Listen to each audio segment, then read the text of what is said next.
Hi guys, Monday morning, and I'm just getting a video out for this week, May 13th to the 17th.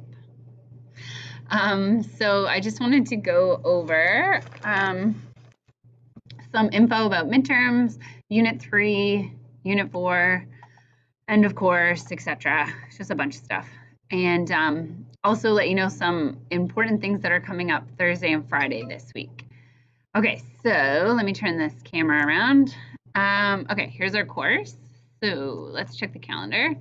We're doing activity 5, surface area today. So we're learning all about surface area, which I'm sure you guys have already heard about from grade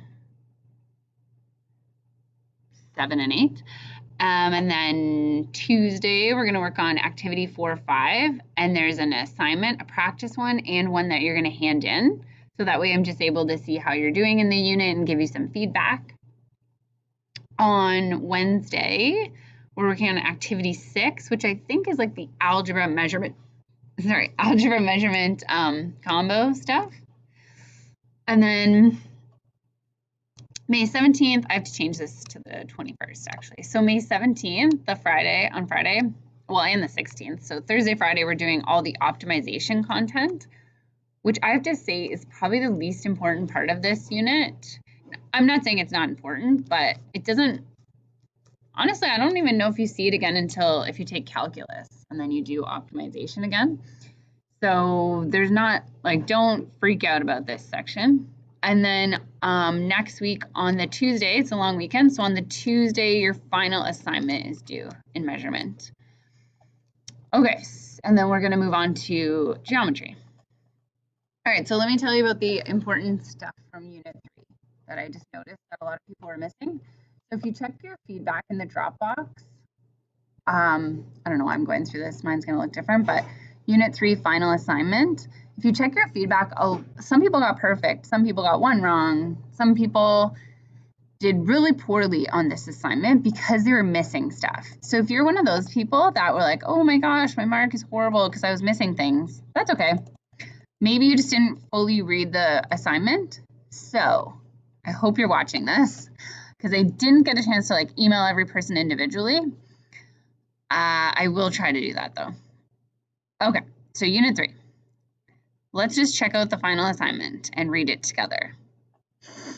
You definitely want to fully read these, and I also made a video explaining it. So it's kind of like your responsibility to make sure you're completing all the parts of this assignment. So here we go. Part 1 was pretty well done. So this was the financing leasing one, which FYI, it's like the worst example. Financing and leasing, I'm so sorry because you don't need to know that, and it's not, I feel like it's the weirdest conclusion that you come up with. So please don't keep this example in mind when you're actually, you know, thinking about buying your own car. This is a total made up situation. Okay, so you had to find the equations in slope-intercept form for each purchasing option and explain the significance. So a lot of people missed this. Just means, what does slope and y-intercept mean? And then a lot of people missed the graph, which I assigned the graph as 4 marks for this, and this whole assignment's out of 10 marks. So basically the graph was 4, the equations were 2, this was 2, and then the conditions were 2. So like, if you miss things, you just don't get those marks. So if you're someone that like totally didn't hand in the graph, the best you could get was 6 out of 10. So if you just forgot to attach it, get it in there and send me a quick email and say, hey miss, forgot the graph, now it's there. Or I don't even care, email me the graph. Like, let's get these marks updated.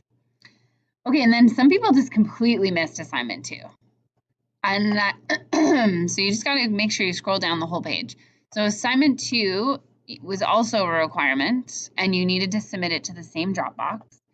Assignment 2 was just about Sammy and Pippa's shape, rhombus versus a square. And you had to show calculations. So some people just totally didn't do this. And if you're one of those people, just get it done and put it in the Dropbox. Let me know. And if you're someone that didn't show their calculations, maybe you want to do that still. So if you're like, oh man, I didn't know you had to. Well, try to read things really carefully next time. Because it says right here, show your calculations. Calculations meaning like the actual math you did, not an explanation, but I want to see your calculations. Okay, and then there's also a video explanation of this. So please, like, make sure you read things really clearly, because you don't want to lose marks just because you just forgot the graph. Okay, so that's item number 1. So if you're looking at your marks here, I've totally updated them. So you got the yellow things are your overall strand marks. So for algebra, those are your overall algebra marks. Those are your overall linear relations marks, your overall analytic geometry mark, and then your total mark. To get your overall mark in green here, I averaged the 3 strands together. So I actually took like 92 plus 92 plus 60 divided it by 3. Whereas to get the yellow marks, I don't totally average them because I value these tests as the majority of the mark. These final assignments are worth the most marks. But then there's some things that these final assignments don't cover. So for example, linear relations, it doesn't cover any data collection stuff in it. So I needed to include a chunk of this into your linear relations marks. And I don't just do a random, like this is worth 50% of the linear relations marks. Like I don't do a standard weighting. I kind of just look at exactly what mistake did you make and get the mark from there. And if you're ever really curious and you're like, I just don't understand my mark and I need an explanation, or if you think that it's not fair or whatever, like you can for sure send me an email and we can chat about it. Or if you want to call me and talk to me in person, that's totally fine too. Just let me know, because I don't want anyone to be sad about their mark based on, you know, how I've marked things and how I've come up with the mark. And if you're really unhappy with anything you've done, it doesn't have to stay like that. Just please talk to me and we can figure out, you know, what's going on.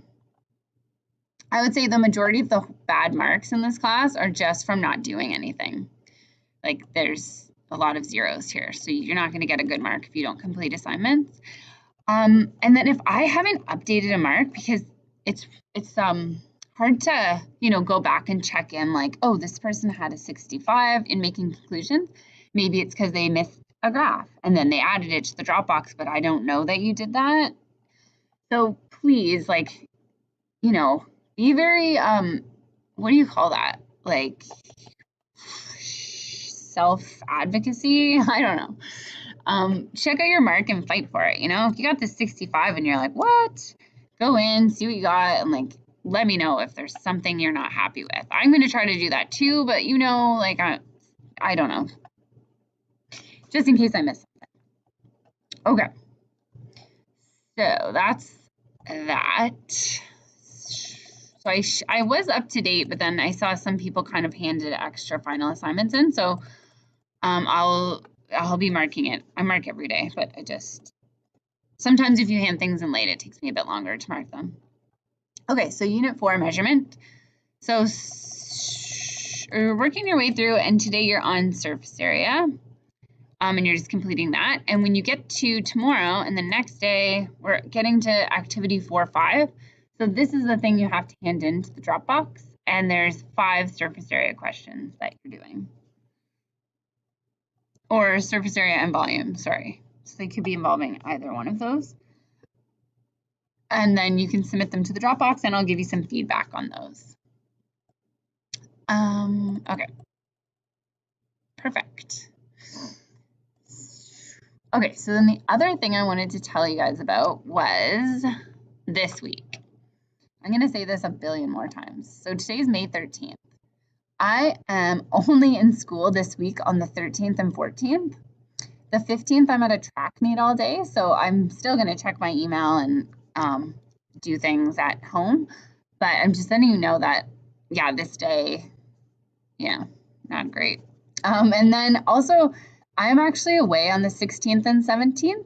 I'm not going to be here actually from the 16th all the way to the 20th. So that's 5 days where I will be totally unreachable. And I know that's really unfortunate, but I do have someone that's going to kind of cover my e-learning course while I'm away. So basically, they'll just be checking on the 16th and 17th, and then it's the long weekend and you're not required to do work, and the teacher that's covering me won't be either. So really, it's just the 16th, 17th this week, Thursday, Friday. If you have a serious problem and you're like, I need help and Miss Schmidt's not here, then there's a really awesome person that you can get help from. And this guy's name is Mr. Green, and he's a teacher here at Delta with me. So if you need to get a hold of him, his email is dwgreen@hwdsp.on.ca. I'm going to put this information out a billion more times, and I'm also going to put the information into my email, so that way if you try to email me and I don't get back to you, it sends an auto email that says, hey, contact Mr. Green if you need help. So he has access to the course, and he's familiar with a lot of you guys and like how the course is going and stuff, so you can email him if you have any major questions. But if you don't, then I will be back on Tuesday, the 21st. Okay, so I'll remind you about that 100 million more times. I guess that's it. I gotta start getting info about EQAO out, 1, 2, 3, because we're 3.5 weeks away from EQAO, so we want to get letters sent out and like practice things going. So yeah, we're really hitting the end of the course, so try to stay on track and email me if you guys have any questions. Okay, have a good week, and I'll talk to you guys tomorrow.